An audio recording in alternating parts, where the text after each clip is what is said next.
All right, welcome, ladies and gentlemen, once again to Virtual Racing Network. Tonight we have the RACECORE Online Racing League. This is the Truck Series presented by Leo's Coney Island. And again, we have 15 drivers here tonight. It is going to be an exciting race, as always, here on VRN. This is one of our biggest leagues here, this and probably Northwest. We do their Truck Series and their Xfinity. Always both leagues bringing together some great racing. Obviously, tomorrow night we do have Upper Edge coming to you. So, again, be sure to stay tuned for that one as well. That being said, though, we need to get to all the sponsors that make all of this possible here for this broadcast. Starting with Walls Beard Co. We know there's a lot of guys out there that have beards. You need to take care of it. You need to make it smell good, look good. And, for the ladies, you got to make it feel good. So check out wellsbeardco.com for all of their great products. It's all natural and organic products with lots of different scents out there. I know we'll be introducing Jeff here in a little bit. He uses it, and I believe he uses the vanilla, so we'll talk to him a little bit about that as well. SimSpeedShop.com. If you are on iRacing, you need to up that level just a little bit. You're going to need a custom button box or a e-brake if you're a rallycross racer. So make sure you check them out at SimSpeedShop.com. And of course, Northwest Racing Series. Again, they came on board here as the official one-to-go sponsor, so all white flags are presented by Northwest Racing Series here. Again, if you're looking to get into that league, you must be in the Northwest Club here on iRacing. Again, they are in the chase right now, so Thursday night we'll be covering that race here as they will start the round of 6. Ohio IndyCar League. For all you guys out there and gals, I guess, that love IndyCar racing, Ohio IndyCar League is the place to be. They are no longer just taking Ohio club members, so check them out at facebook.com/Ohio IndyCar League. And, of course, all the graphics you see here tonight are brought to you by iRacing Broadcast Overlays, or iBog for short. He is your sim broadcast graphics source. You can message Jason Allison at ibog.co if you're looking to get into broadcasting or just need some overlays made for your racing stream. Again, check Jason Allison out at ibog.co. On to the racing side of things. There are 2 general sponsors here for this series. Of course, one of them is Global Building Contractors. They are the official presenting sponsor of the Xfinity Series. They were off this week, and they're off next week as well, so in 2 weeks we'll be back with them. And, of course, iRacing Drivers World. What better place to share all of your racing videos, photos, and all of that great stuff, get advice from other drivers here on iRacing, than iRacing Drivers World. Over 7,000 members and growing daily. Make sure you go join that page as well. And, of course, last but not least, the presenting sponsor here for this series, that is Leo's Coney Island at Rochester Hills. Again, we've looked through their menu. What an outstanding menu they have here. It's not obviously just Coney's. They have lots of great food. So again, if you are in the Rochester Hills area, make sure you check out Leo's Coney Island there and get some great food while you're at it. That being said, we want to introduce our second chair here tonight, and that is Jeff Stabnell. So, as always, Jeff, welcome to the booth. And how are you doing here tonight? Hey, Charles. I'm doing great and happy to be here. We got a little bit of short track racing tonight. I really enjoy the short track racing, and I've got a particular fondness for the trucks. So I'm very excited about tonight's race. Yeah, 150 laps. Again, it's Martinsville, so that is not going to take long. These guys are running 20-second laps. That's 3 laps a minute. So, assuming we go fairly caution-free, we will not be here very long. We will definitely be out of our seats, as they like to see. We pay, I believe it's you that says that. You pay for the seat, but you haven't sat in it, or somewhere along that lines. But, even here in the booth, we might not be in our seats too much because this is going to be some close quarters, beating and banging, old-style racing here. This is how these trucks used to be on these little short tracks where you can beat and bang and it's not going to hurt it too much. Absolutely. That's where these trucks got their start. Charles, you're pretty familiar with some short track racing yourself. I know you run a short track truck lead there, the Nest Series, and I know you actually did a little bit of racing in trucks on some short tracks too. So know you're familiar with it. Gonna be some beating and banging for sure. I don't think we've got a very good chance of long green flag runs, but just by the nature of running here at Martinsville, it is you got to be aggressive running this track. The key to this is beating the guy off the corner. You want to get into the corner. You've got to get in there fairly fast, or somebody's gonna try to stick their nose in under you, or they're gonna hit you in the rear end. You've got to come in and protect that bottom side too, because a lot of guys, again, they'll be trying to stick that nose in there. You've got to roll the center of the corner, and then you've got to get back to the throttle. And hopefully, if you're trying to get around a guy, you can get back to it sooner than him, and then actually establish inside position going down that straightaway. So a lot going on here at Martinsville. Like you said, 20-second laps. It's a paper clip, 2 giant corners. And, you just can't be passive on this track and expect to get by anybody. You're going to end up at the back or in the wall if you try to be passive. So I'm looking forward to some aggressive racing tonight. I would expect that we're going to see a few cautions. We're going to see some dinged up trucks, and we're going to see some darn good racing. Yeah, I would imagine that with a track like Martinsville, if you somehow manage to get off this track and you do not have a fender bent, or at least something on that car that is not how it came to this track, one, you weren't driving hard enough, or two, you didn't even start the race. So, you're going to see some bent fenders, probably some bent tempers here as well. That's just a product of short track racing. These guys, they have to control their tempers as well as their cars. Hopefully we won't see too much in that. These guys are a great group of guys. I haven't seen anyone get too upset with anyone when stuff happens, but, even in the virtual world here, as this is the iRacing version of Martinsville, tempers can flare just like those fenders can. Oh, absolutely. Yeah, especially on this short track stuff. I mean, I'll tell you, you're sitting there, you're trying to get around a guy. You're trying to maybe get into the corner a little bit slower so you can get off a little faster, and you got some guy behind you that's looking for every opportunity he can find to stick his front end underneath you there, getting into that corner, overdriving it, braking late. You're worried that he's going to not be able to brake in time and take you out, which half the time will happen. So yeah, keeping your cool is not easy here, because chances are somebody's going to lose their patience, and they're going to do something stupid, and you're going to get hit. I think the odds are just better of that happening than not happening. And so keeping your composure and not being that guy that gets impatient or does something, not real smart, it's hard to do. That's short track racing, tempers flare.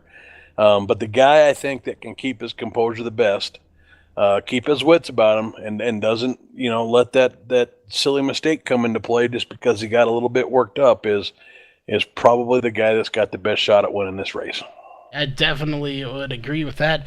And we have about 10 minutes here left, so we'll pull up our point standings here. Again, presented by Aleo's Honey Island in Rochester Hills. And to go over these, Jameer Muhammad, he is the points leader right now by 13 points. He's somebody we talk about every race, whether it's in the Xfinity cars or the trucks. So you expect to see him up front here tonight. We'll know a little more once we get into qualifying. Austin Edstrom, another one that is one you always talk about here, 13 points out. But once you get into third place, you got David Gainforth, 110, 27 points out. Brian Dorsey, 31 points out. Craig Covington, 32. Justin Starr, 32. Brian Bizzle, 35. James Morgan, in 8th with 36 out. Then you get to Alex Huffman in 9th, 39 points out. So between third and 9th, those guys are separated by about 5 points total. So, going into, Talladega, a track like that, or a short track like this where chaos can ensue, these point standings are probably going to get shaken up quite a bit here tonight. Oh, absolutely. I think we've got three races under our belt now, too. I'm trying to remember here. I believe it is the 3. That's the third race. Yeah, 3 races under our belt. So we don't have that many races in.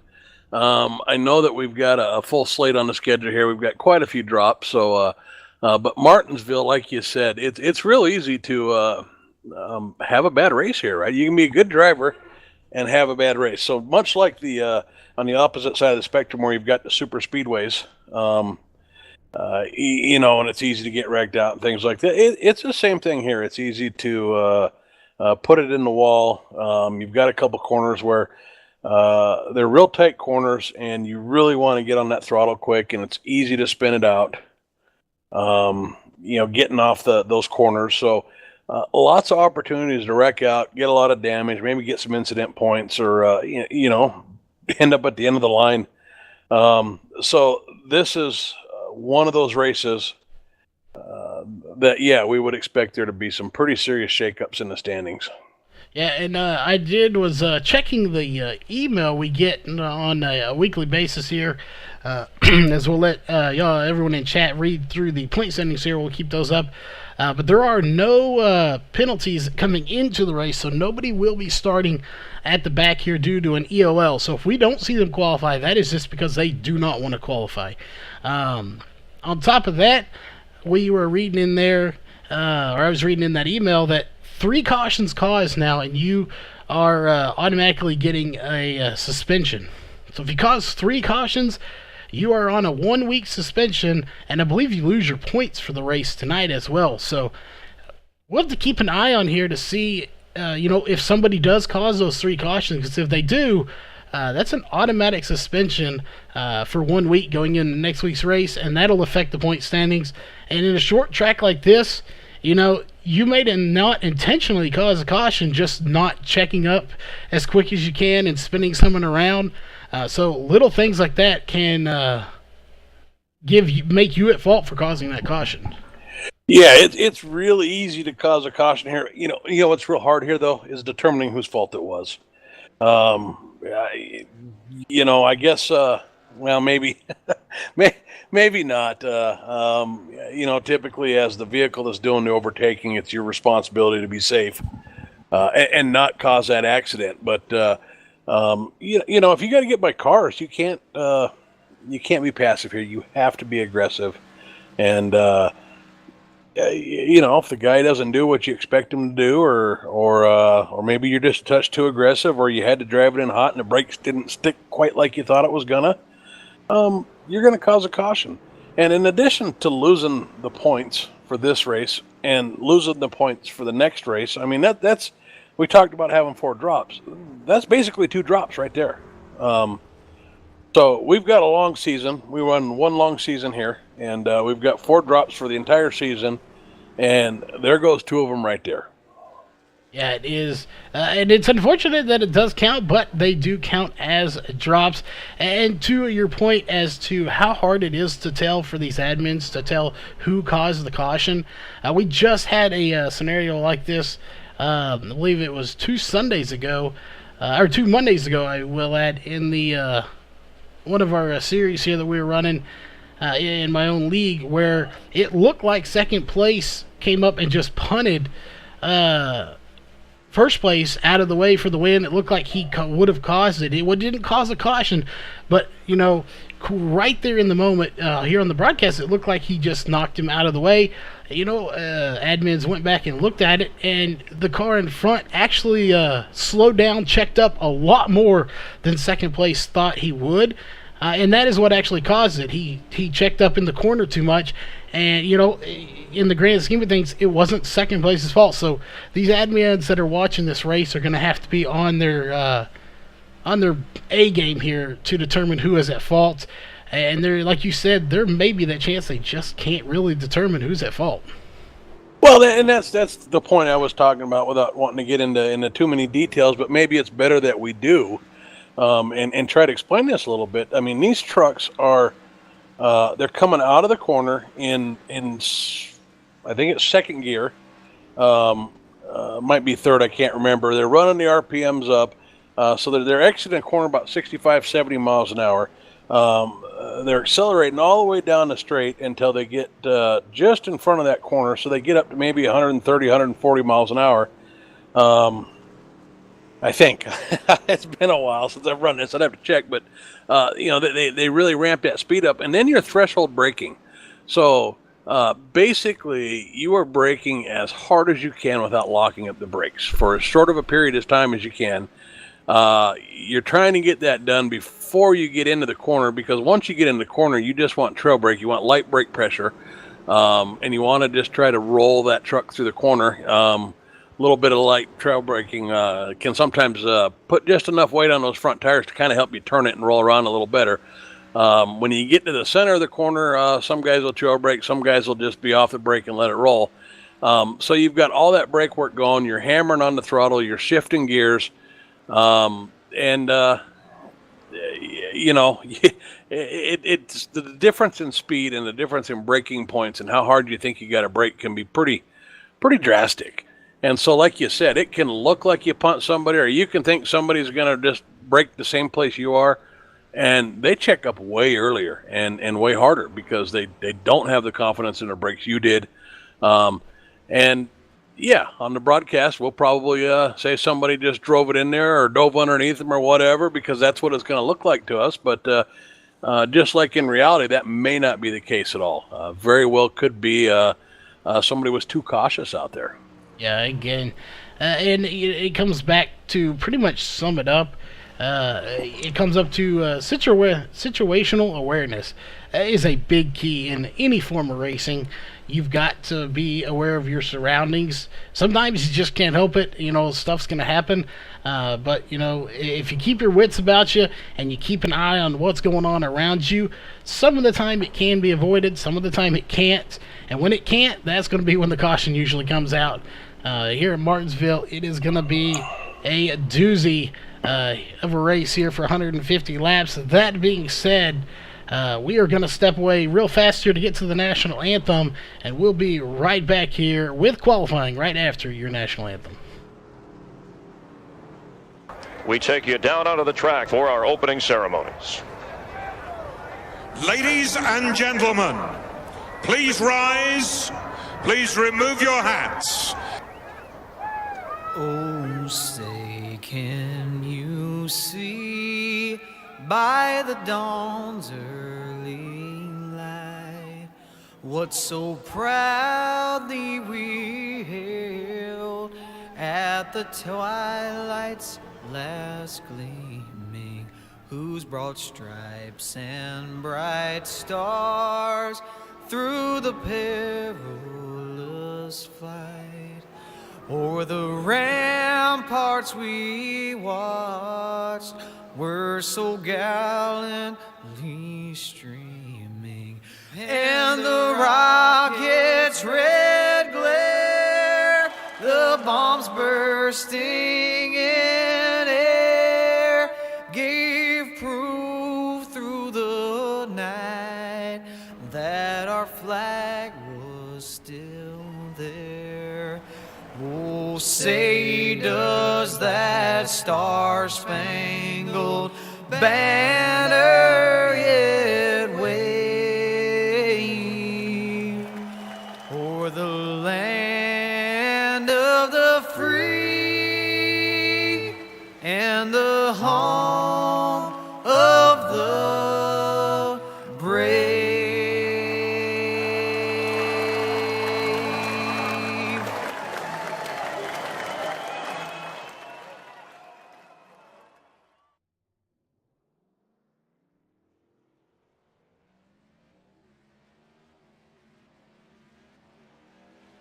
All right, we are back, ladies and gentlemen, and of course, qualifying is underway here. So we'll see. It looks like Dan Butler is coming out onto the track. So we told all his fans out there we would get a close-up of his truck. He's got a brand new paint job out there, in a very nice-looking paint job there. Got some tiger stripes going on here tonight in that number 21. Yeah, he does. I gotta say, I do like the paint job there. The tiger stripes. We got Leo's Coney Island on the hood there, and we've got a little bit of RACECORE on the side. So I'm a fan. Yeah, definitely a nice job. We'll see if he can run fast like a Tiger does and get that thing in to the front here. As right now, James Lorello is at the top of the 20.384. In practice, we did see some 20.2s, as there it is. Bryson Barker is going to run a 20.272. Yeah, 20-second laps around here. We talked about it. 2 corners, 2 straightaways, 20 seconds. Going back to Dan Butler's truck, man, you were either going to be the prey or you're going to be the predator here tonight. So you're going to need cat-like reflexes, and I think that's probably the most appropriate paint job out here tonight. Yeah, it is, and I got Dan Butler designs on the back of it. As right now, Bryson Barker is the fastest one, but we're watching Jameer Muhammad right now in that number 14. Again, he's always a favorite no matter where you go. And of course, before he puts in the time here, real quick, we don't really have favorites. I like all these guys. Any one of them is fast on any given night. But it's a thing here on VRN. We pick our pick for the win. So we'll let you go first, Jeff. Who do you think who's going to be your pick for the win here tonight?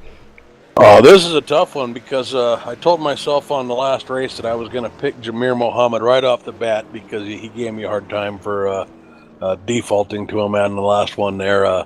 Because Jameer Muhammad, he's been running great. He's been running with long run and those medium, intermediate, and long tracks. He's just been hands down one of the best drivers out there. But this is a short track tonight, and I'm going to go back to having watched these guys in the Xfinity race. And I think Bryson Barker and Austin Edstrom both ran terrific races when we watched them on a couple of those short tracks, Bristol and Richmond. So I'm going to go with Bryson Barker this week. All right, well, since I don't always go with Jameer, I'm going to go with Jameer Muhammad this race. Although, if it doesn't get him, it may be James Lorello sitting in second right now. Roger Muth currently in seventh. As Mikey Neal's going to put it up to fifth place. He's going to take it to a stop. Just ran a 20.425, but Cody Levitt out on the track right now. He has run a 20.861 back in 11th. And to update, Brian Dorsey, Patrick Pylon, Jared Hagedorn, and Trevor Graffam have not taken times yet. Yeah, I would imagine they'll take times. I don't think, unless you're just not comfortable around Martinsville, I don't think it's somewhere where I would want to voluntarily start in the back. Maybe other guys have different reasons, but it's a tough track to come through traffic on. I want track position, and more track position. I would forego tires for track position here at Martinsville.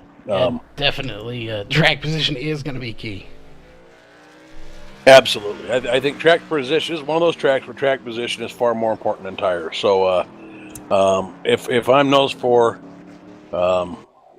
maybe I'm just getting my head right, but I'm definitely wanting to get out there and take a qual lap. Yeah, I would definitely agree with that. We'll see if they do. That being said, here we have a bit of a lull here as everyone that's on the track so far has put in times. We want to thank everybody for tuning in here to Virtual Racing Network. If you're in chat, always, of course, let us know if you have a pick for the win yourself. Do you have a family member driving, a friend out there racing in this race? And definitely, if you haven't done it before and you want to be notified of all the racing we have going on here, definitely hit that subscribe button. And if you like the racing, you like this league, and you want to let the sponsors know you appreciate all they do, hit that thumbs up button. And let us know as well that you like the racing. But as always, again, just thanks for tuning in. That being said, we have about 2 seconds left, so that will do it here. For qualifying, so that means up next will be a race as Bryson Barker is going to be the pole sitter for this race. Yeah, it looks like we had a couple guys opt not to take time, so I missed that one again. Brian Dorsey, Trevor Graffam, Jared Hagedorn, and Patrick Pylon did not take times. Bryson Barker with the pole, so 20.271. And Jameer Muhammad started right behind him. Indeed, and speaking of pole and where people starting, Jeff, you want to run through our first 4 rows for us, and then we will bring it home here tonight for your Walls of Beardco's starting grid. Absolutely. Taking a pole and starting P1 is the 84 truck of Bryson Barker tonight. P2 on the outside row there is the 13 truck of James Lorello. Inside row, second row, inside the 14 truck in the third spot, Jameer Mohammed. Starting outside him in row 2 would be the 21 of Dan Butler. In row 3, we've got the 8 of Mikey Neal on the inside. In row 4, we've got the 99 of outside of row 3, we've got the 99 of Justin Starr. And in row 4 on the inside, we've got the 101 of David Gainforth. And outside him, we have the 39 of Roger Muth starting in 8th. In row 5 is going to be Cody Levitt. In the 38, in I'm not sure what his number is, but in 10th, Brett Meservy going to be starting 10th, row 5. Row 6 is going to be Jim Locking in the 91 and the 9 of Brian Dorsey. Row 7 is going to be the 47 of Trevor Grafflin and the 2 of Jared Hagedorn, both of those not taking times. Row 8 is going to be, all by himself, the 45 of Patrick Pylon. Again, he did not take a time as well. But that was your Walls Beard Co. starting grid as they are pacing around this track. And it looks like the 84 of Bryson Barker. He's ready to get this thing started. He's telling the pace car up there to get off this track. Yeah, I'm sure they're anxious, and a good restart's going to be the key here. You want to be the first guy into that corner and establish some inside position. Yeah, you definitely do. It looks like we have Dan Dill in chat saying his pick for tonight's race is Roger Muth. So we'll keep an eye on Roger here. As there it is. A green flag is out. We are racing. Lap 1 of 150 is underway here. And Jameer Mohammed trying to work his way up as he's going to try to get by the 13. It looks like the 13 of James Werlo is going to get into the wall just a little bit, but he will recover from it. Yeah, Bryson Barker out there with a good start. We've got Jameer Mohammed right behind him. Right behind that, we're too wide with Mikey Neal and Jameer Lorello, or I'm sorry, James Lorello. And that's our first row battle, and Mikey Neal finally gets it inside, but he did lose a few places there when he got hung out on the outside. This is one of those tracks where the insider on the track is the fast liner on the track. So this is all about getting to the inside on the corners. It'd be very hard to make a pass on the outside, though not impossible. You're probably not going to pull that off against a fast truck. Yeah, and one thing we didn't mention here in the pre-race show that is a valuable piece of information to know here is, most tracks have that yellow line that you can't get below. This track actually has a elevated. It is actually, you can't really tell it there, but that is actually a little bump there per se. It's not just a yellow line. It's actually a curb. So you can really upset the truck if you actually hit that too hard or get too far on it. Hopefully we don't see anyone do that. But hitting that and getting the air underneath that truck can really upset your truck if you get too far on it. Yeah, that's a curb just like you'll see a lot of times in road racing, but this is not a curb that helps us turn at all. It's really easy to put a tire up on that truck, on that corner. And if you get one up there coming off that corner, like you said, it can really upset it, and it's really easy to get spun sideways there coming off that corner. You can indeed, as we're watching Dan Butler right here. Roger Muth, that was one of the picks in chat. He's running in 7th place right now as he is fighting his way. We'll check in with the driver bar here. He started 8th. He's up to 7th, so he has gained 1 spot. Right behind him is the league owner here, running the VRN colors for us here tonight. He is currently sitting in 8th position, started 6th, so he's falling back 2 spots. But he's trying to fight his way back to the front of this field. But Bryson Barker is out front, and he has led every lap so far as he just led his 7th lap. The league owner, speaking of 99 there, Justin Starr, he is somebody that has had some real good runs at short tracks too. So, I picked Bryson Barker because I remember him doing well at some short tracks, but Justin Starr would be another solid pick there tonight. He had an excellent run at Dover, almost pulled that off. If it wasn't for a late wreck, he was running up front there at Bristol, had a good run there at Richmond. So that's somebody else to keep an eye on here tonight. Yeah, he's been one of those that, like Austin Edstrom, has had good runs and then had stuff happen towards the end of the race that didn't let his finish represent how he's been running. So Like I said, yeah, he is definitely someone to watch here. Looking through this field, we'll take a look. Trevor Grafflin, we've seen him run a little bit higher than he's running right now, so I wonder if a short track is not his thing here. But, as he is going to just blink there for a minute, but in the last couple of weeks, we've seen him a little bit higher up in there as he is going to get by, but he is still having some serious connection issues here tonight.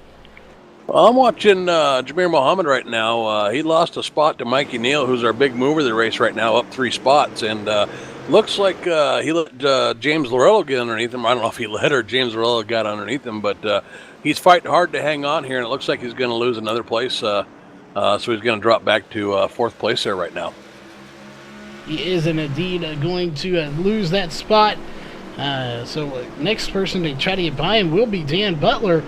And he could possibly be just taking it easy out there.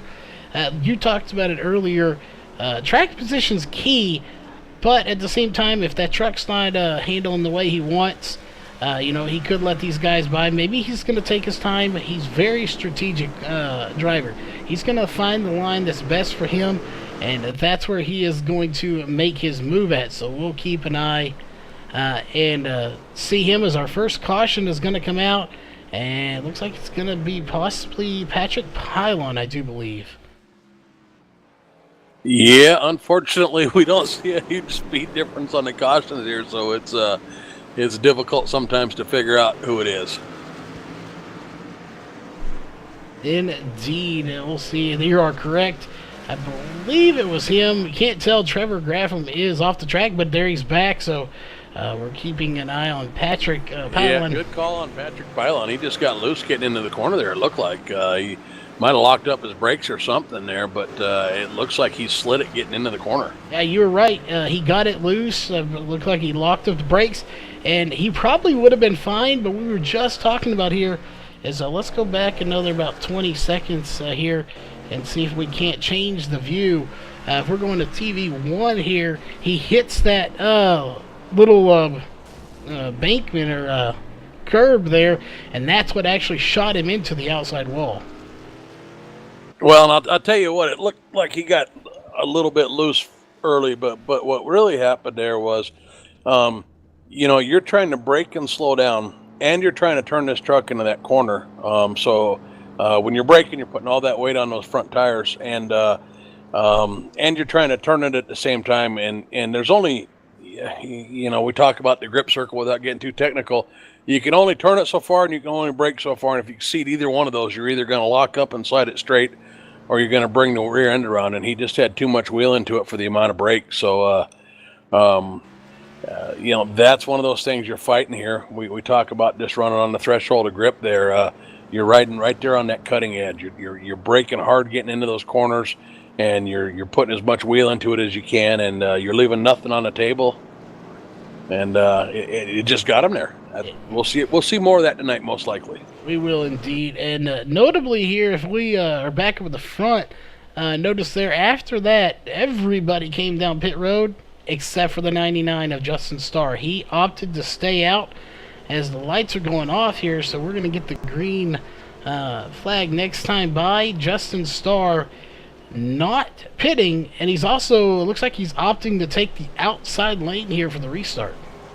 I like that move. I told you I'd take track position over tires here, and with the leader controlling the restart, he ought to be able to get a good start and dive it to the inside here.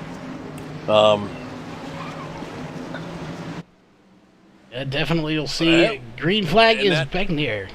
The good start did not happen.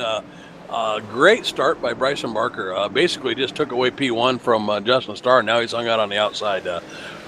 Not sure about the decision there on the outside, but I thought maybe with a good jump he could pull it in, but I still like the decision not to take tires if he can get to the inside line. Yeah, and we watched there too, the Bryson Barker actually, him and the 99 just door slammed each other on the restart too, so now both of them have some damage, so we'll see how that plays in. Again, this is not a super speedway, so it's that damage isn't going to play too big of a factor as far as speed, I don't think, and it doesn't look like it's very much at all anyway. So will it play a factor? But if you look a little further back here, back to about 8th place, these guys are really starting to mix it up here. Brett Mesry, Jim Locking, Mikey Neal, Trevor Graffam. These guys are putting together just a outstanding battle back here for the top 10 position. Yeah, I'm not sure what happened to Mikey Neal, but he's back there running around the outside in 10th place, and he's losing a lot of positions here. I did not see where he was on this restart. I don't know if he just got hung on the outside and hasn't been able to get in, but he's a guy that was running up front, and he's still hung on the outside, and he's back to position 9, about ready to look like he's going back to about 10. And just as I say that, he's able to slot in. Yeah, I think he did just get hung out on the outside and was unable to do anything. Same thing that happened to Justin Starr. He didn't have the restart he wanted, got hung on the outside. He thought he would squeeze in. He has gotten in line since then, but went from 1st to 4th. Again, I don't think his tires were any factor in that, really. Just a matter of not getting the start he wanted. Unless he spun the tires, then in that case it definitely could have been a factor. But again, I think he just didn't get the start, like you said. And it looks like we got the 39 of Roger Muth all over the back bumper of the 21 of Dan Butler's. He gave him a shot to the back bumper there on the backstretch. Yeah, and that happens here again. We talked about just you get that accordion effect a little bit. You got guys driving in at different speeds. Some guys are going to try to drive it in hard and get underneath you and outbrake you getting into the corner.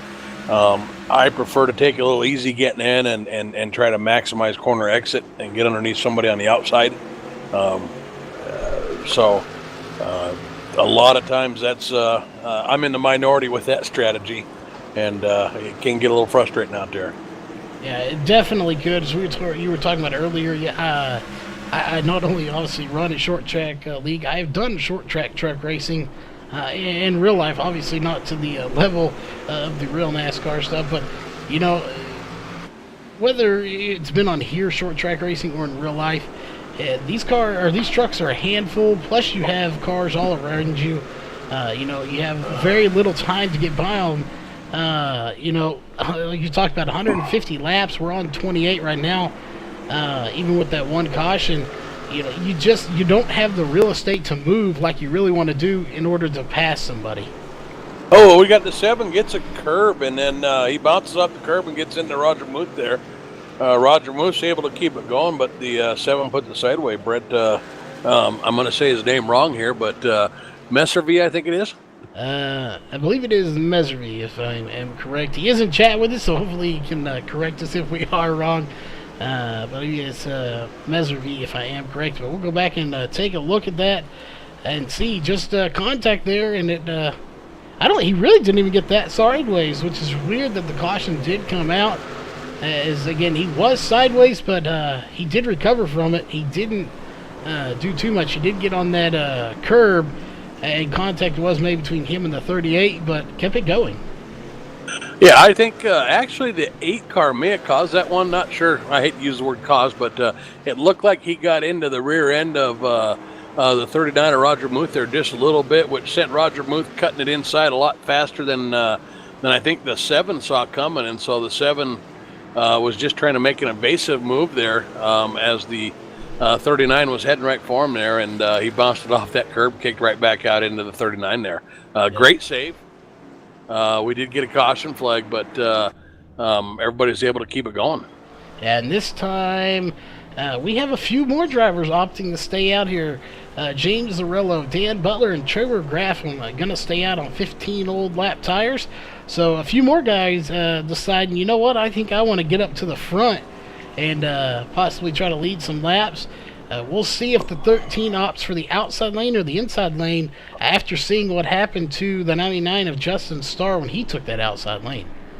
I'll tell you what, you're faster with fresher tires, but if somebody can drive it and hold that inside line with the older tires, you still can't get around them. I mean, I've seen guys with 130 laps on tires hold off guys with 30 laps on tires on this track. So as long as you hit your marks, hold your line, I like the old tires out here on this track for the track position. Yeah, and like you said, you can hold them off. And a big key to this track is, like you said, passing. The preferred line is that inside lane. It's going to be hard to pass on the outside. Unless somebody has 40, 50 lap tires and they have absolutely no speed in them, it's going to be almost probably impossible to get around on the outside. There are exceptions to that rule, but it's going to be tough. So, if you run your line, short of them bumping you out of the way and getting you out of your line, which is, rubbing and bumping is racing. If you can just kind of nudge them just a little bit, don't wreck them, but just enough to make them scoot up on the track a little bit and get out of their line, you could get by them. And it may come to that if somebody is out front and they're guarding that real estate that somebody wants. And again, it's not just running your line, it's hitting your marks, right? Don't come into the corner too high and expose yourself and let somebody get a nose underneath you and try to outbrake you and move you off your line. And don't be late getting back to the gas, or somebody's gonna get you on the straightaway or get in the rear of you. But if you can hit your marks, you can still roll that corner, maybe just a little bit slower, but you're getting off that corner fast enough that you can hold that position. It makes it hard to get around unless somebody does bump you and get you out of your line. And even then, new tires and old tires, speed difference isn't always enough for that to be possible. And this time on that restart, the 13 of James Rillo started on the inside, and he got a huge jump. Definitely a little bit better restart than the 99 got, as he now has a .749 second lead. So he jumped to the front, and he got there in a hurry, or pulled away in a hurry, as right behind him in second place, Bryson Barker and Trevor Graffam are battling. But here comes that dreaded number 14 for them, and he is working his way up, and he probably will have third here in the next lap or two. Yeah, Trevor Graffam's our big mover to the race, up 10 positions. Obviously, he stayed out there on that last one on the old tires and gained a lot of track position. And Jameer Mohammed's got him stuck on the outside right now, so he's going to lose P3. And it looks like, I'm not sure, was that Mikey Neal that was able to get underneath him and keep him outside, so he's not done losing spots yet. Yeah, and Mikey Neal having to lock it up there, gets onto that curve, but does recover from it. And again, this is almost like running a miniature super speedway when it comes to getting on that outside lane. If you're the single car out in Talladega, Daytona, you can really fall to the back. And if there's a line of trucks at a track like this and you're on the outside, you could easily lose 2 up to 10 spots, just depending on how many cars there are on that inside lane. Yeah, Bryson Barker able to get a nose under James Lorello here and going to make the pass for first place. And to your point, sometimes if there's an opportunity to slide behind somebody, you'll give up the battle just to slide in, as opposed to running, beside them for 3 or 4 laps and risk having the other car suck up and close that gap on you. You'll just slide in and live to fight another day from that with only one lost position. Yeah, and that's the safest move here.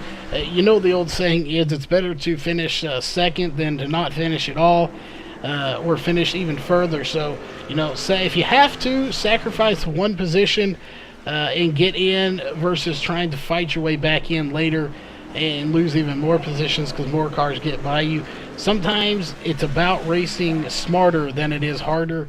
And you don't want to do anything that's harder on yourself, as it looks like Jameer Mohammed's going to try to get by James Lorello, and he will do it for the moment, but they're still side by side on the backstretch. Yeah, Jameer Mohammed establishing position here. It looked like they almost got into each other there a little bit. I'm not sure if Jameer Mohammed's loose. I thought maybe his rear end slid a little bit there. But they've got a heck of a battle going here. And so this is the difference between old tires and new tires. And if you watch James Lorello hang right there on the outside, there really isn't much difference between these tires right now. There's not. James Lorello able to hang with him for several laps right on the outside of him. It's more about where you're at on the track. Yeah, and one thing, too, with short track racing, especially the trucks like this, it's this way in real life, too.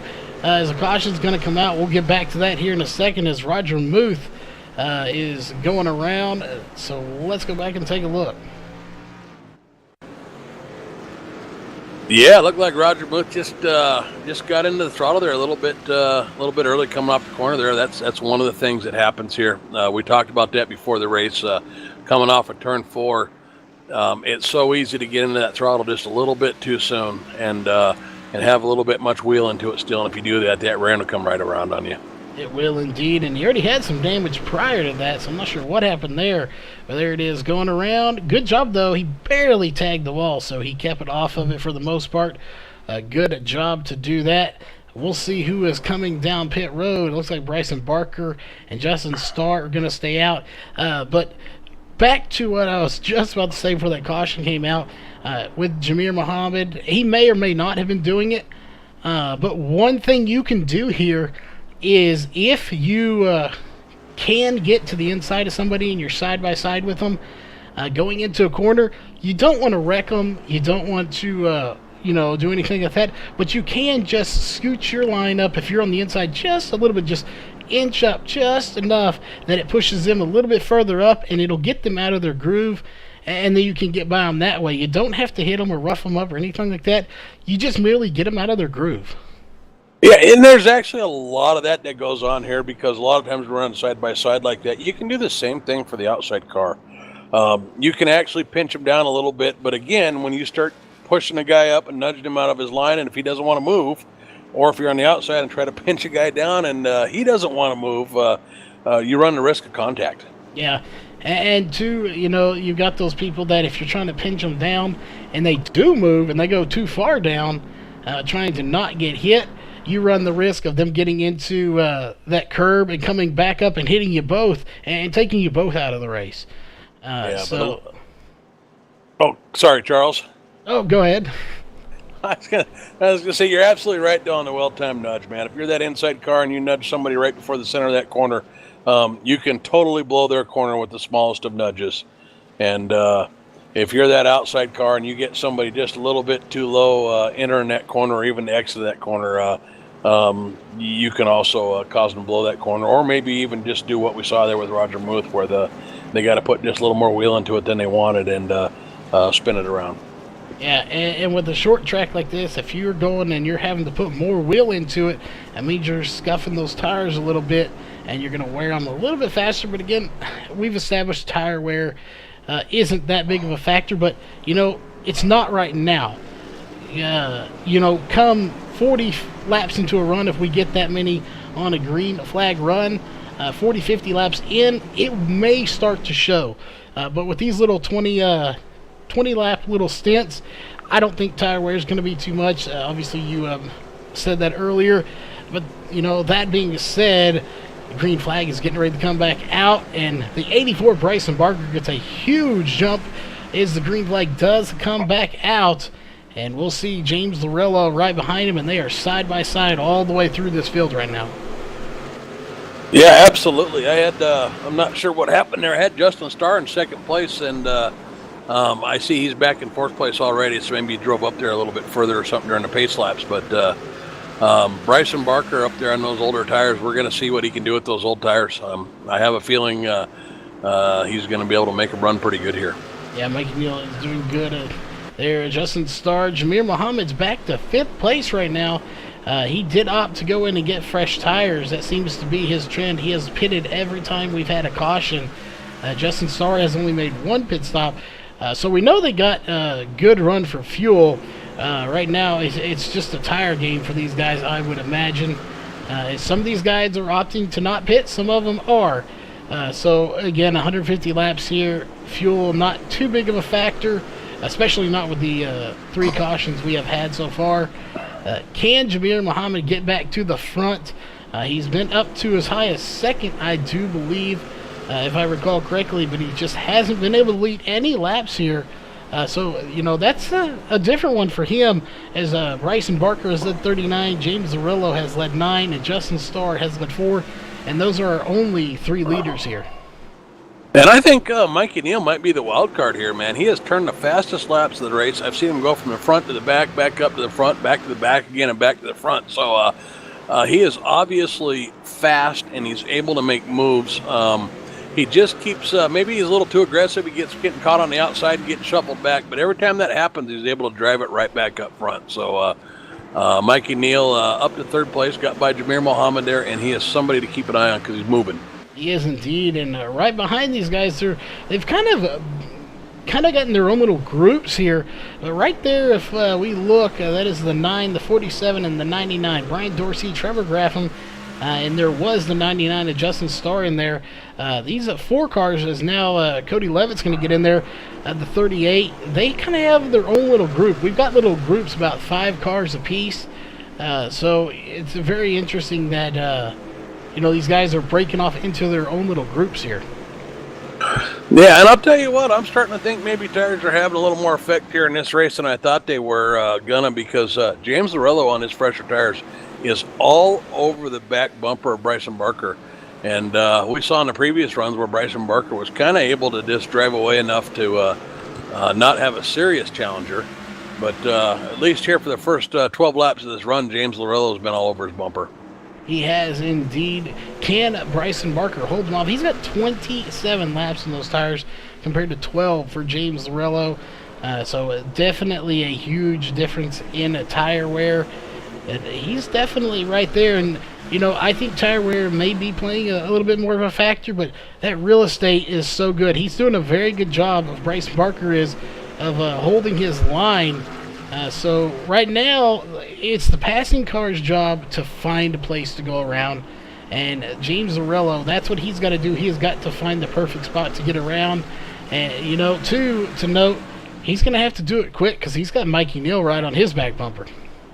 Well, that's just it. It really is what we were saying earlier. The old tires, the fall off isn't significant enough that somebody can go out of the line to pass you. If you can hold the line and hit the marks, you're going to be very, very hard to pass, even on those old tires. And want to point out Trevor Graham, too, man. This guy is just flying through the field as well. He's on the move. He's just kind of separated himself from that second pack, and he's trying to drag his way up to that first pack. He is indeed trying to climb his way through the field. And while we have a minute, we'll pull up our race progress here since the start of the race. To see who our biggest mover is, and it is actually the 47 of Trevor Graham. He has gained 8 spots. Right behind him is the 9 of Brian Dorsey, who has gained 6. So those are your biggest movers here in the race.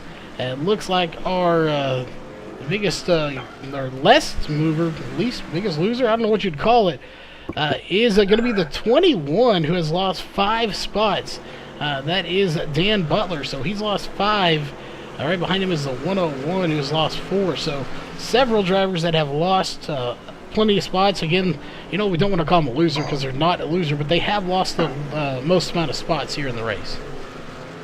It's a zero-sum game here, right? Anybody gains a position, somebody's going to lose a position. Like you said, that's just racing. That's what it is. So certainly not calling anybody a loser, but he's going to the back. Yeah, and just getting a word here in chat. I can't remember what his actual name was here in iRacing. I do apologize for that, but they call me Huffy, letting us know he had an equipment failure. His wheel and the pedals not being able to calibrate. That's why he's not racing here. Again, definitely, if you could let us know what your name is here. I'm pretty Alex sure. Huffman. It's Alex Huffman, man. Okay. How can you forget this guy? He comes to the field and puts on a heck of a show for us almost every race. Unfortunately, I do have that racer's memory, which is short term, unfortunately. So I forget things a little often. But my apologies to Alex Huffman. Yes, you definitely put on a show whenever you are here. So, outstanding job for when he is here. It's always fun to watch him race. Well, I give you a hard time, but I don't know how many leagues you do, but you're doing I don't know, probably somewhere in the neighborhood of 10 leagues a week. So I can see why you'd forget names. This is pretty much about all I call. I help you out with these guys, both their leagues. So it's pretty easy for me to remember the drivers. Yeah, that's true. You got to remember your own drivers too. So, you get so many drivers in here. I still feel bad because he's usually up at the front, so you think I'd win. But, hopefully he'll get that fixed up, so hopefully we'll see him back here soon. Just to shout out to Alex Huffman, if you do need any help, shoot me a message on Facebook. That is what I do, is work and build on computers, so if you need any help, shoot me a message. We want to get him back here as quickly as we can. And speaking of quickly, James Lorello is very quick, and he is still all over the back bumper right now, separated by .333 off of Bryson Barker. And we have a lap car, the 45 of Patrick Pylon, into the picture now. Will he take advantage of that? Well, he's still he's all over his back bumper, but he's still behind him. So Bryson Barker making the old tires work, and Trevor Graffam has gained about a second on this group since we last talked about him. So he seems to be consistently the fastest guy on the track right now. Maybe not every lap, but over a period of time here, he's been one of the fastest guys out there. So looking for Trevor Graffam to come join the fray here shortly. Yeah, I expect to see him up there. Mikey Neal in there, Jameer Muhammad up there. Those are your top 5 drivers. But I really do think that real estate is in. And the 45 of Patrick Pylon, he was not any factor here. He's 10 laps down after that first incident. And obviously he opted to pull way high and get out of these guys' way. He's not going to try to interfere. And that is the respectable thing to do as a driver. It just shows that he has a lot of class, and he respects himself. He respects these drivers, that he's not going to try to interfere in any way with the lead, the battle for the lead, as he does. And so is the 2 of Jared Hagedorn. He is going to pull it to the inside and let these guys by and let them battle it out on their own. Yeah, I'm not sure he wanted to be on the 2, but it was a tough spot there, or on the inside. I mean, it was a tough way because he got caught by that line going down the straightaway, but typically you want to run it high in these corners to get out of their way, but he obviously didn't really have a choice there because it's the outside line they're going down the straight and the inside line in the corner, so it can be real difficult to get out of the way here when you got a big pack of cars coming. Yeah, it is. And chat is picking up here. We got James Morgan. Didn't make it home from work in time, so the struggles are real here. Got a couple of drivers that just didn't make it in, having some technical difficulties with their computers and stuff. But again, it stinks to see a few drivers out. We only have 15 here, but for the 15 that are here, they're putting on a great battle, especially up here for the lead, as every lap, that 13 is just getting closer and closer to the back bumper of Bryson Barker. And, he's got to be up there playing games, mind games a little bit with that 84, and that 84 has got to be wondering if and when he's going to get by me. Yeah, that just goes to show you kind of how mentally strong Bryson Barker is because, you're not even seeing the bumper of that truck. He's been all over you for about 32 laps right now, and you just continue to hit those marks. You don't let him throw you off your game, and, if you're James Laurel, that's about all you can do is you can get up there. Maybe it's a little early to start bumping him, maybe it's not, but you get up there, you try to get in their head, maybe you drive it a little hard once or twice, or you try to get him driving in that mirror, right? You want Bryson Barker paying attention to the mirror and not the track ahead of him. So that's what Laurel's trying to do, and Bryson Barker, he's just having none of it right now. Yeah, it is. And, the one that I'm wondering if it's going to benefit the best from this, that's maybe the 8 of Mikey Neal, and maybe even Jameer Muhammad in the 14. As Mikey Neal's watching these two battle, as there goes the 13 to the inside. I think he went in a little too hot, though, and he couldn't make it stick as the 84 Bryson Barker got back by him. Yeah, he established position getting into the corner, which is exactly what he needed to do. But like you said, I think maybe he just got a little overzealous and got in that corner a little too hot and had to get out of it too far to roll that center. And Bryson Barker was able to get off that corner just a little bit better and get him down the straight.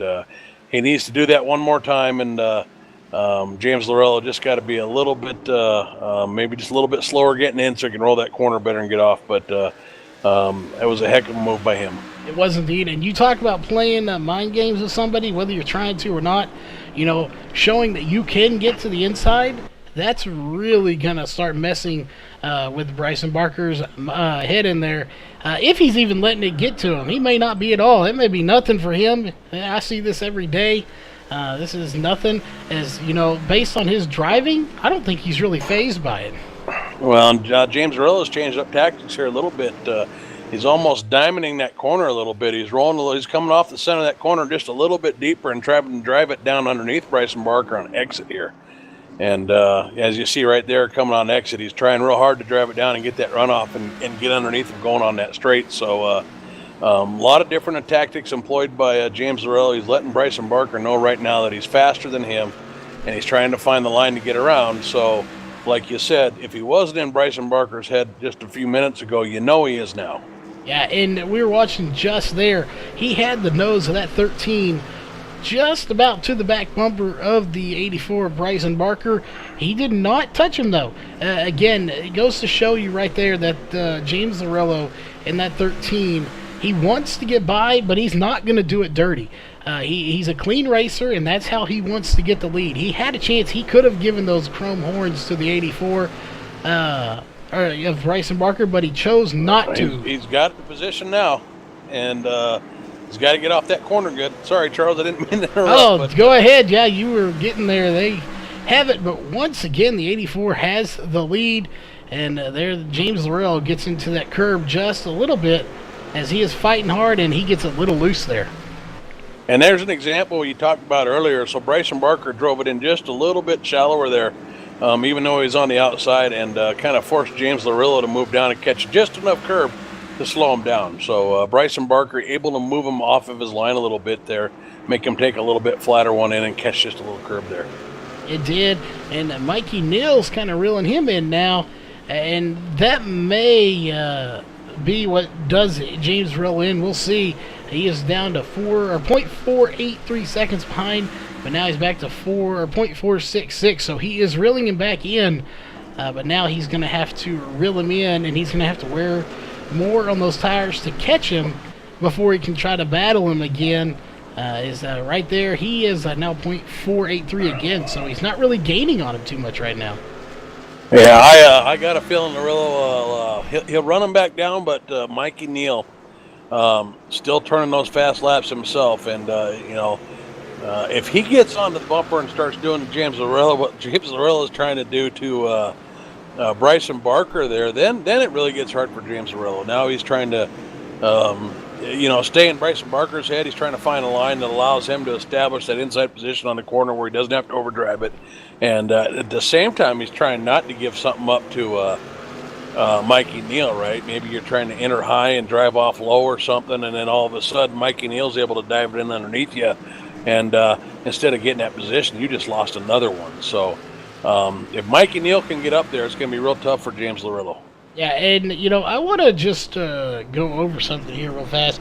Two things, really. One, if you look at the top four drivers there, as you're watching them right there, they have a 10-second gap over fifth place and beyond, as James Lorello is to the back bumper of Bryson Barker again. And the other thing I want to talk about here is your front two. Bryson Barker in that 84 has 62 laps on his tires. He's running 21 fours. 47 on James Lorello. He's running 21 fours. So, there's a good 15 more laps between those two tire gaps or more, and they're still running the same lap times. Yeah, I don't know if James Lorello just got in the back there a little bit, but it looked like I saw a little waggle out of Bryson Barker's truck there a bit. Like they may have had a little contact. I'm not sure, but it's heating up there again. And, the only thing I might counter to that is the reason James Lorello's running the same lap times right now as Bryson Barker is because he's behind him. Because he's running him down, he's getting right there on his bumper, he can't get by him. But I think if James Lorello could get by, he might check out of here a little bit. Yeah, you very well could be right there. So everyone there actually in the top four, 21 fours. They're a little bit slower, 21.6 for James Lorello. You could say the 84 is holding up the field, but, he's the leader. He's got old tires. That's his job. He wants to hold this field up. Hold him behind him, and he's doing a fantastic job with 65 laps on those tires right now, as we're 5 laps away from being at the 100-lap mark.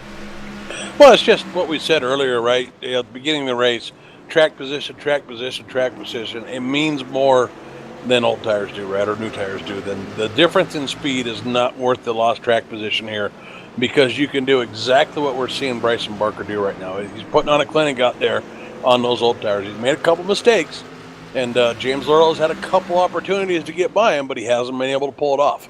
He has indeed. Yeah, he's doing a great job out there in the old tires and doing exactly what he needs to do. And I believe we got 150 laps. He has led 84, so he has clinched the most laps led.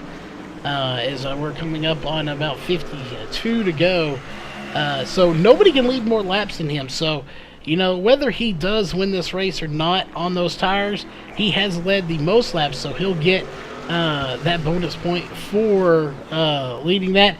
And also, we were talking about, I believe you said Mikey Neal was we got some slow cars up here in front of the leaders. We do indeed. They're 3 wide on the front stretch. 3 wide going down the straight stretch, and James Laurel is going to be able to use the 7 car as a pick there. If he can get off the corner here a little bit, he slowed up Bryson Barker. And now if he can just, he wasn't able to pull it off. So 3 times in a row he's tried, just can't quite get by him there. And he had the perfect opportunity to do it with those lap cars. And again, just couldn't do it. And now, not only do you have these cars over, you have some lap cars in the mix of things. And that really did wonders for Mikey Neal, as he was able to capitalize off that quite a bit when they went 3 wide. Well, and let's not forget, these guys have a 50% fuel restriction, so they can only run a half a tank in these trucks. And I don't remember exactly what the fuel run is on these. I'm thinking it's around 150 laps for a full tank.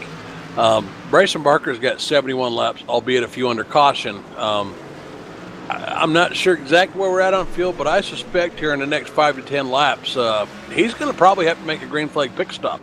Yeah, I'd be venturing to guess you're probably right. Probably around, probably like 78, I think would be the cap, if he has any under caution, and he's actually coming in now. So here come Bryson Barker down to pit road, as well as Mikey Neal. Yeah, so it looked like we were actually right on that one. So we got one right. So now James Laurel assumes the lead, and we can safely assume he's got to go about 15 more laps. And so the strategy at most tracks is if somebody pits, everybody pits because of the amount of time you're going to lose on the track. And you were right to cut you off there. Sorry about that, but James Laurello coming down pit road now. So he's coming down get road. And you talk about it each week. Again, didn't mean to cut you off there, but you said it there. One comes down, they all come down. He doesn't want to lose time to the leader. Yeah. Now, at Martinsville, maybe you play it different. I don't know. That's a tough call is where I was going to go. It's a tough call here because it's such a hard pit road to get slowed down and get into and not get a speeding ticket on. Maybe you let some guys make some green flag pit stops and see if somebody can't bring out a caution and you trap some guys a lap down. Yeah. But by the same token, man, you really hate to lose that time to the leaders. You do indeed, and we'll see. Jameer Muhammad is staying out right now as he has 60 laps on those tires since his last pit stop. Now 61 since he's gone down pit road, so he will have to pit as well.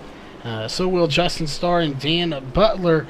Brian Dorsey, though, sitting in 5th place as he's actually on pit road right now. That is why, but it looks like when all of the pit stops are complete, it's going to be Mikey Neal that's going to come out on top.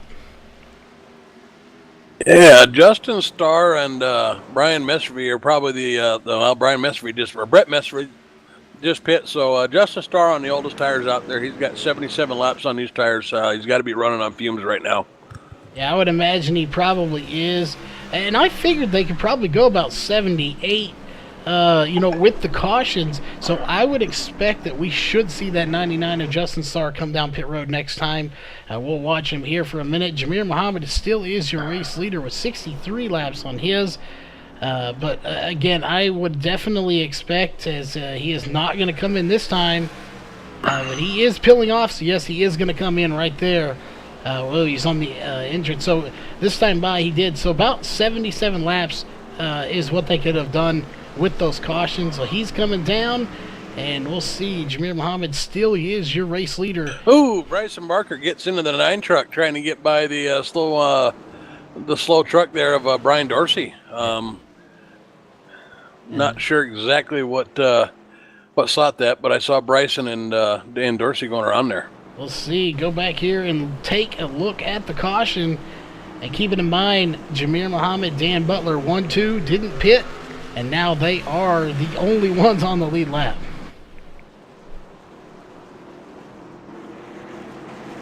What happened here to the 9 and looks like the 8 you said was involved, I do believe? Well, I thought it was the 84, but as I go back and look at that, I'm not seeing it. Yeah, there it is. The 9 did. The 9 that just got loose, went around, is what it looked like. And the 84 just barely clipped him, though. So this is what we talked about, and it didn't go down the way we talked about it going down, but staying out there and having possibly an accident or a caution flag coming out under green flag pit stops, and we've got most of the field trapped a lap down now. Yeah, I do. And that being said, some of these guys are going to get it back here as Jameer Muhammad did opt to go in. However, Dan Butler did not. So he did not go in. So we'll see if he goes in this next time by. But Dan Butler opting to not pit here as he is going to go in now. So that should give the wave around to these guys now that everyone on the lead lap has opted to go down pit road. Yeah, we've got, I think, 3 trucks up there in line for the wave around. Trevor Graffam, Roger Muth, and Cody Brent Levitt look like you're going to take the wave around. Several cars taking the wave around here in a minute. They'll get that on the 1 to go. As right now, Jameer Muhammad is still being scored as your race leader. And keep it in mind, he is at the tail end of these guys, but he's still the leader. And these guys are still being scored a lap down. So only 5 cars on the lead lap right now. Yeah, and, I'm not sure. Seems kind of weird. Expect to see a few more cars out in front there taking the wave around, but it looks like we've got 3 more that'll take the wave around and get back on a lead lap here. Yeah, definitely they'll get it. And we'll take a look here at our cautions. That is only the 4th caution for 17 laps. So 17 laps out of 150 is what we're scheduled to run here. That is not a lot of caution laps. So very good job for these guys to keep it clean here at Martinsville. 36 laps to go. We've had 8 different lead changes with 5 different leaders, at least 5 different leaders that we can see on the scoreboard there, as there is the 1 to go. But we'll see who all gets the wave around, and it should be anyone that's ahead of him, as everybody is pretty much ahead of the leader. Now Dan Butler is going to be scored as the leader. Yeah. So obviously we didn't have everybody coming in pit, so it's just whoever's ahead. It's not everybody that can stay out and get their lap back. And this one's going to be interesting, as we just saw the pace car dive off, and these guys are still trying to get around as the green flag is out. And I wouldn't be surprised if race control doesn't throw a caution for that. There's 4 cars up at the front. Everyone else is struggling to catch up, and the green flag comes out. That was not the best restart there for iRacing to give, as there were so many cars that had to get a wave around. Yeah, we got a 10-second gap between 3rd place and 4th place there. Jameer Muhammad, Dan Butler, and Mikey Neal, and get a nice start there, and then you got Bryson Barker, James Larillo 10 seconds down, and then everybody else still a lap down. So I guess short track, no dilly-dallying here. When you get the wave around, you need to drive it around real fast. Yeah, you definitely do. Again, short tracks like this are so different. It looks like the 99 is pulling it into pit road here. That is Justin Starr.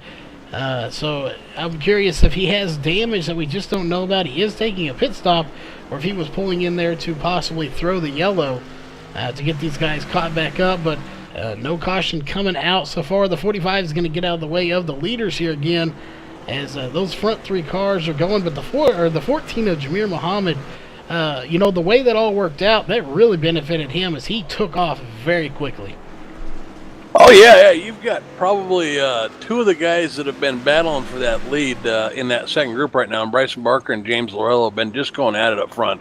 And you've really had a 4-car breakaway pack for most of this race. Jameer Muhammad, Mikey Neal, Bryson Barker, and James Larillo have consistently kind of shown that they're the 4 fastest guys here tonight, or have been to this point. And you just lost 2 of them 10 seconds back. So Mikey Neal and Jameer Mohammed, definitely big beneficiaries, as was Dan Butler. Anybody in that lead group just caught a pretty big break, because with 28 laps to go without a caution, it's going to be real hard for those guys to close an 11-second gap. Yeah, it's going to be extremely hard. And again, I'm not sure. It was just a weird restart. And no fault of anybody but iRacing that it did it that way. It does get a little funny sometimes on how it likes to restart races. But Mikey Neal, he's in second place right now, .499. That is the closest battle we have for the highest ranking, or the highest position going on in the track. Can Mikey Neal run down Jameer Mohammed? Based on their times, he is about a tenth faster.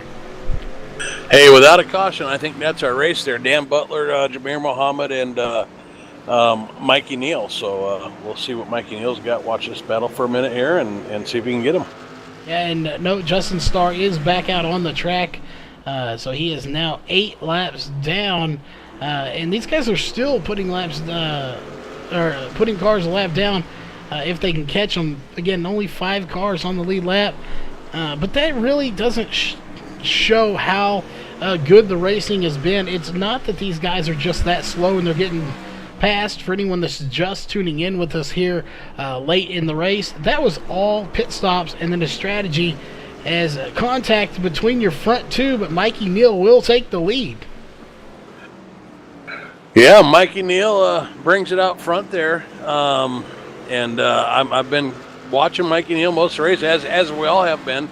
And early in the run, he's turned some of the fastest laps in the race, but seems to use his stuff up just a little bit faster than some of these other guys. So we'll see if he can hold this lead, see if he can drive away and hold it here. And while these two were battling, Dan Butler was able to get up there in that 21 machine.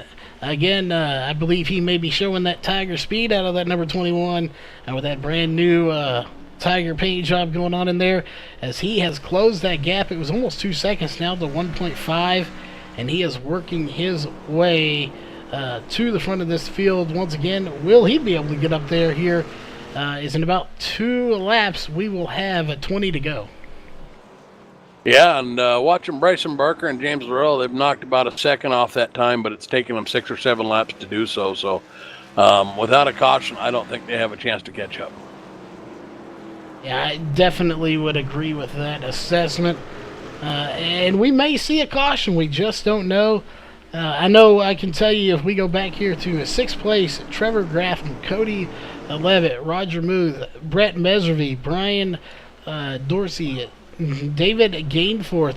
Those drivers right there would love to see this caution out so that they could possibly get that lap back, as they kind of got bamboozled there a little bit by the restart because of the way iRacing threw it, gave them the wave around, and then started the race half a lap later. Again, they kind of got boo-booed by iRacing, I guess you could say. But it helped those front 3 as they were able to pull away with a huge gap. Yeah. I mean, basically everybody, with the exception of Mikey Neal and Jameer Mohammed right now, are screaming for a caution. That's pretty much, Dan Butler's fallen a couple seconds back, and Mikey Neal's actually starting to open up a bit of a lead here. Everybody else, with the exception of Jameer Mohammed and Mikey Neal, looking for a caution right now. And with the way Mikey Neal's driving, Jameer Mohammed might want one here pretty quick too. Yeah, he is pulling away 0.933 seconds, and that gap is growing with every lap, as we'll check it when he crosses the line here for the next lap. Right there is going to be 9.83, so it is growing. It's not too terribly much that time. We'll see Mikey Neal starting to catch these lap cars. Will that play a factor in it? It hasn't so far. These lap cars have been really good about just, they're not pulling over, but they are definitely not trying to battle the leaders to let them duke it out themselves here. But so many cars a lap down right now. James Lorello is in 5th place right now. I really thought he had a shot to win this, but the way the cautions worked out in that restart, it's kind of pushed him back to 5th. 13 seconds back, and I think his chances here without a caution are probably pretty slim now. Yeah, and I'm not sure they've James Rowe and Bryson Barker have lost another second and a half after they gained a second there in the last couple laps. So maybe they're trying to save some tires and hope for a caution here, so they got a little bit fresher rubber if one does come out. But back to your point about Mikey Neal hitting lap traffic, that's advantage to Jamir Muhammad, because a lot of times Mikey Neal might have to wait a little tenth of a second, split second here for traffic to get out of his way or figure out what line he's going, and these guys move out of the way for Mikey Neal, and Jamir Muhammad just gets to follow him right through it. Yeah, Jamir Muhammad, at this point, I think he wants to see, but he has closed that gap from 0.98 to 0.899, so and it just went to there, so he is closing that gap now. We've learned, if nothing else here, Jamir Muhammad, even though he has some damage there, he knows how to conserve tires and fuel. So fuel's not a factor at this point, but he does know how to conserve tires. So he could be kind of just sitting back, staying just within striking distance, saying, okay, I can see him. I can still make a run for it here. We're going to have 11 to go at the line for Mikey Neal, the leader. He may be sitting back or just waiting to strike. Well, a lot of traffic up here. We got a car here. We got 3 more trucks up ahead there that he's going to have to hit here. So if you're Jamir Muhammad, who he just picked up on the last 2 cars of lap traffic, they hit 3/10. You're looking at those next 3 cars saying, there's my chance to really run him down and get right back on his bumper. Yeah, definitely you are correct about that. It went from 0.9 to 0.6. So he's running him down, and with the help of lap traffic, that's going to help him out significantly. Even if they get out of the leader's way, you don't know they're going to do that till they do it. So you still have to be cautious and run a little bit light on the gas. So again, that is why he's able to catch him, because until they get out of your way, you don't know they're going to do it. Exactly. So as soon as we get a couple laps there with no traffic, Mikey Neal just stretches that lead right back out to almost a second. Puts down 4/10 on him there in just a couple laps. But every time we hit lap traffic, that gap closes right back up. So 3 lap cars coming up. This could be the race right here. It could be indeed. And those cars coming up, I believe, is the 101 of David Gainforth. It is. And I believe that's the 39 of Roger Muth and the 7 of Brett Mesby. Those are the 3 coming up for your leader to catch. That is Mikey Neal, of course. In that number 8 machine, here it is, 7. There goes 7 laps to go. This is going to be interesting here. What will all play a factor in here?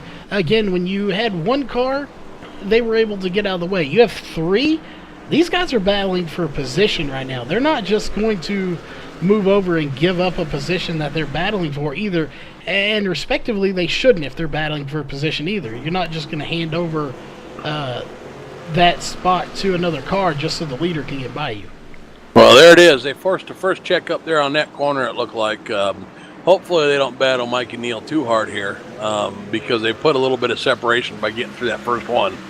But you're right. They are fighting for position. It is the end of the race with just a few laps to go. You don't want to give up anything here. Yeah, you definitely don't, especially right now, the 39 Roger Muth battling right now to hang on to it. So it looks like the 8 of Mikey Neal is going to get by him. Clean and clear. Now Jamir Muhammad has to get by these guys. And, if he had been close enough to get by them at the same exact time that Mikey Neal did, I think he would have a better shot at getting the win here. But now he has that bit of a buffer. He has 2 cars between him and Jamir Muhammad for Mikey Neal. And with 4 laps to go, I think that may have sealed his chances here to get the win. Yeah, that was it. That was the chance. That doesn't mean that something's not going to happen. There's not going to be an accident. He's not going to clip a curb or get loose or something. But, at this point, I think Mikey Neal's just got to hit his spots and, and just not overdrive the car. He ought to be able to bring this home for victory now. And indeed, he does have, obviously, Alex Huffman out there cheering him on. So he's got some fans out in chat here tonight, and there it is, 2 laps to go. So this next time by will be the 1 lap to go. Mikey Neal is coming up on to the start-to-finish line, and right there will be 1 lap to go. Of course, presented by Northwest Racing Series, and again, the white flag in the air here for Mikey Neal. Can he hang on for half a lap? At this point, I think he can, unless something drastic happens. He will come home victorious. Yeah, Mikey Neal, our wild card, brings it home to winner tonight. He is indeed. Mikey Neal in a victory lane. He's going to go do some celebrating here. Again, he's got some tires and fuel left in the car. So, while we watch him do some celebrating here, I'm going to go ahead and run through our unofficial race results. There's only 15, so I'll run through those quickly here while we watch the 8 of Mikey Neal do some donuts here, and we get ready for the post-race show. But, of course, finishing in first place is going to be the 8 of Mikey Neal. Second place will be the 14 of Jameer Muhammad. Third place, the 21 of Dan Butler. Fourth place, the 84 of Bryson Parker. And rounding out your top 5 is going to be the 13 of James Lorello. In sixth place is going to be Trevor Graffin. Seventh place, Cody Levitt. Eighth place, Brett Meservy.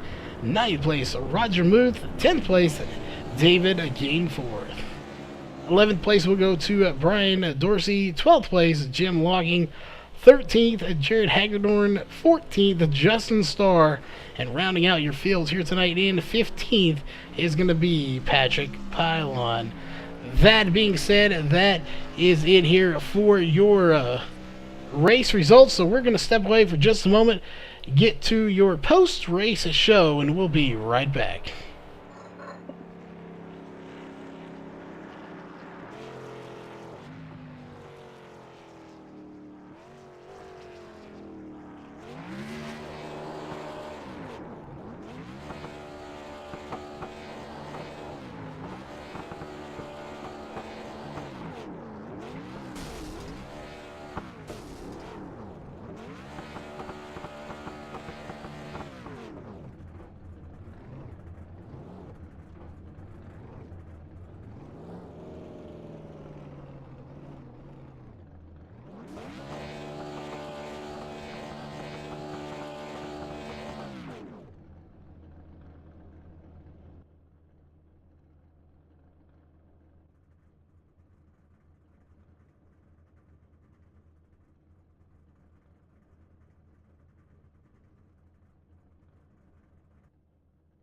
All right, we are back here with your post-race show here for Virtual Racing Network.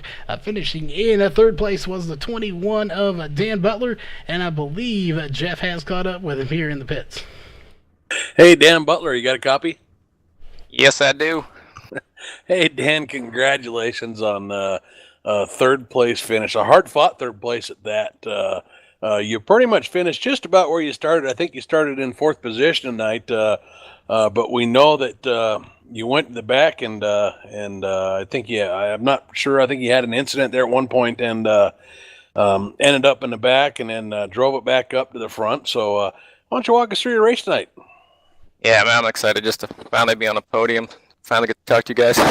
I qualified fourth. I've been fast all week in practice, and I thought I was holding my own for a while, and I don't know what happened. One of the pit stops, I don't know if I got out of sequence or what, but I was back in 11th or 12th at one point, and then two trucks got together in front of me, and I had to slow up, and I pretty much lost the field, and later on managed to catch a caution just right when I got up to third. I passed a lot of cars.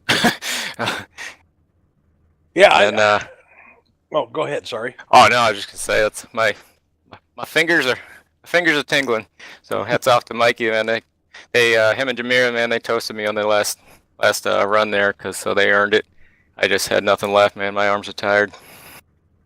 Yeah, well, you did. You definitely did some driving. You passed a lot of cars. Why don't you tell us what it's like coming through traffic? Because making those passes at a track like Martinsville is extremely difficult. I think it requires quite a bit of patience, and you got to be pretty much dead on your input. So How did you pass all those cars tonight? I mean, any special strategy, or do you have something figured out coming off the corners maybe that they didn't or getting in? Yeah, short tracks are pretty much all I do in real life and all. And I'm actually pretty new to all these super speedways here with this league, and it shows. I'm definitely learning, but felt comfortable tonight. This is what I'm used to. You got to hit your marks every lap, and you can't lock the brakes up at all, and you gotta hold your line. So hats off to those two that beat me. They earned it. We saw a little bit of tire strategy out there too, and if I remember right, I saw you do a stint there on some older tires and pretty much hold your own on those tires. How big of a difference did tires make out there today? It's funny because towards the end, I'm kind of kicking myself. I should have maybe not hit it one time because I did stay out one of the times, and I was on real old tires, and I was surprised. As long as you hit your marks, you can hold your own here.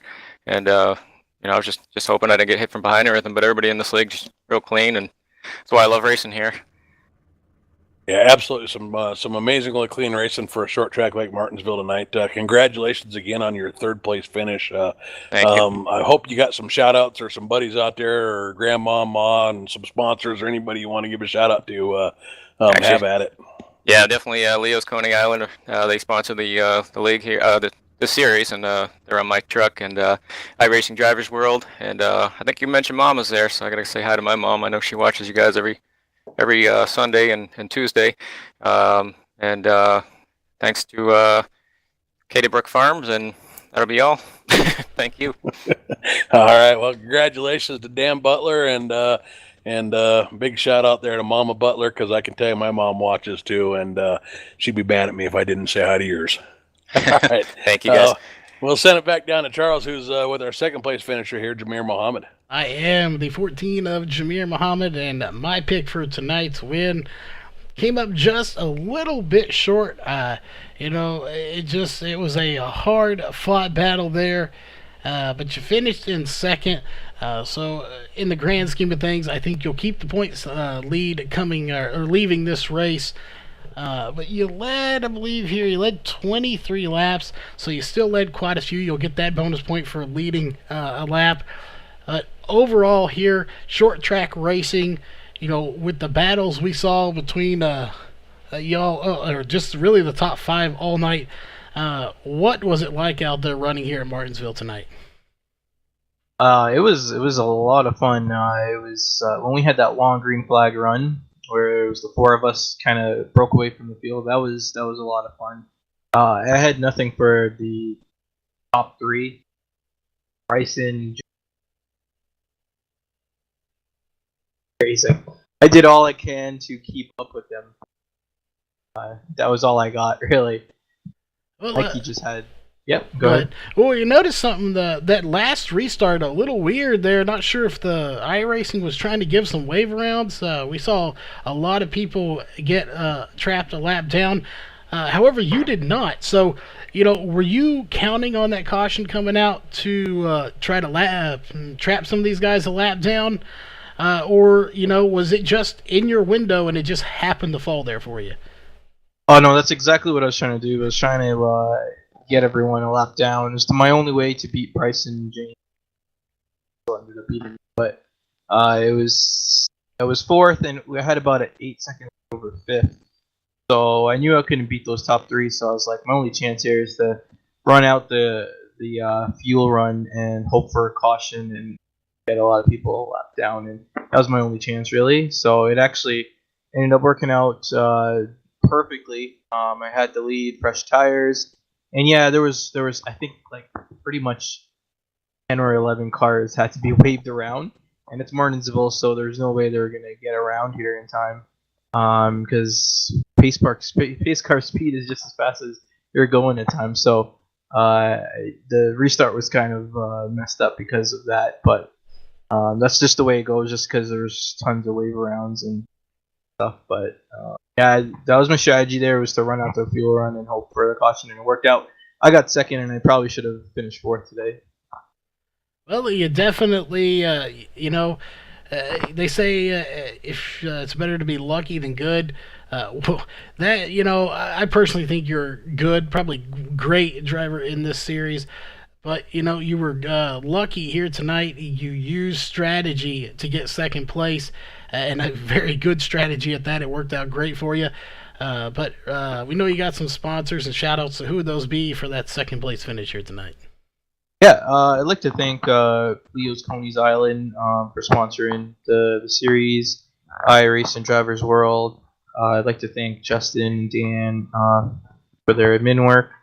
And since Dan thanked his mom, I'm going to thank my dad. He's probably going to watch this later on, so shout out to my dad.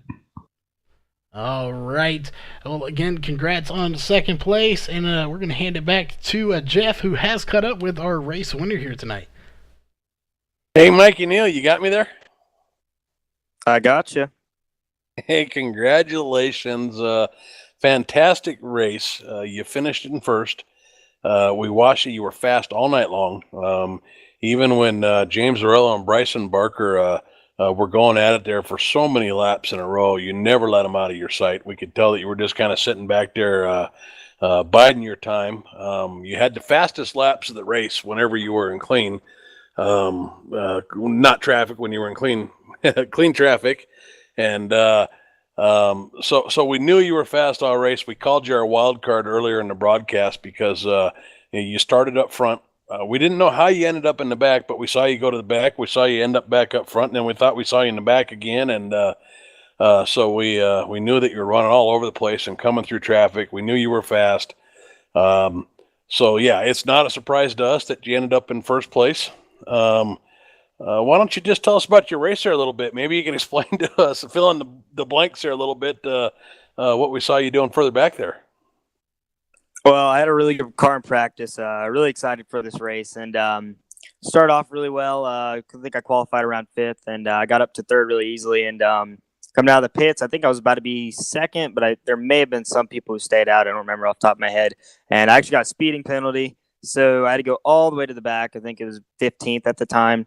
And from there, I just kept it on the low lane and just kind of got around the track. And my next caution, I think I was seventh, and I just slowly made my way up. And then I got a pretty good restart on around lap 60-ish, 50-ish. And, from there, I just kind of kept it in cruise mode. I watched James and Bryson battle it out, which they did a great job. They were really, really fast.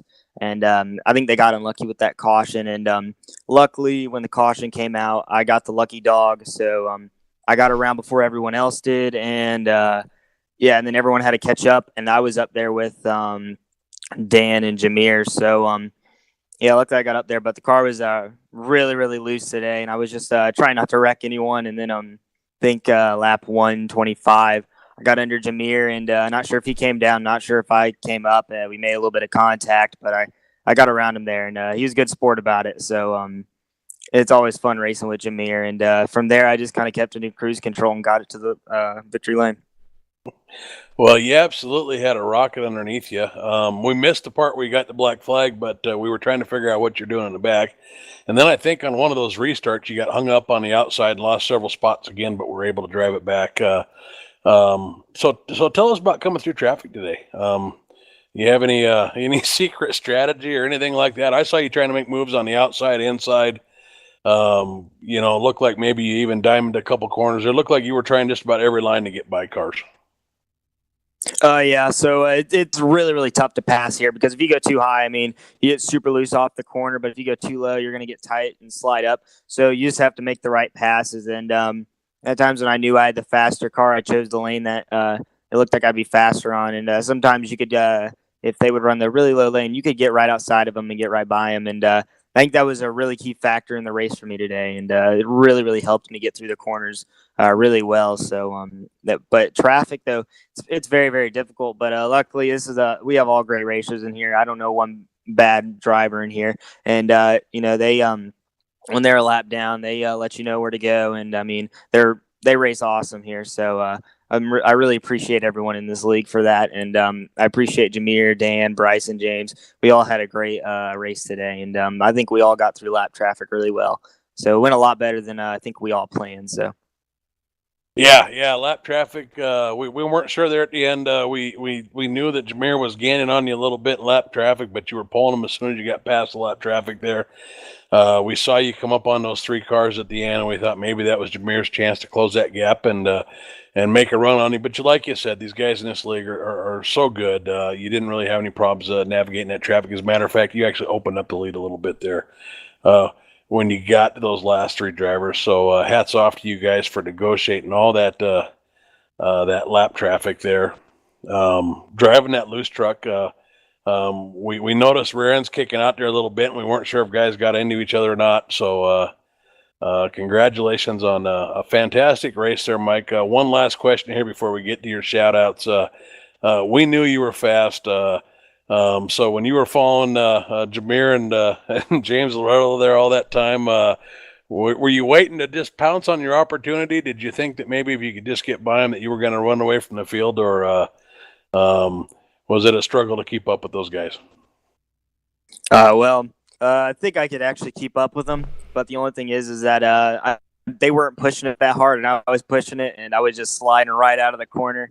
That's why my back end kept stepping out of lock. So I was pushing it to keep up with them, and I don't think I had as good as a long run car as they did. And but at the same time, I mean, you got to watch out for them. And if they get side by side, I just kind of drove my line, and I caught up to them a little bit, and then I think that was just the key thing, is just let them race it out, and hopefully maybe I might get by one or both of them. And I think that was my strategy there at the end. But like I said, the caution just came out at a really, really weird time, and I think you got to give Jameer a whole lot of credit for that, because I think he put everyone a lap down except for Dan. So he had some really good strategy on him, and it almost cost me the race, but luckily I got the lucky dog and got back up.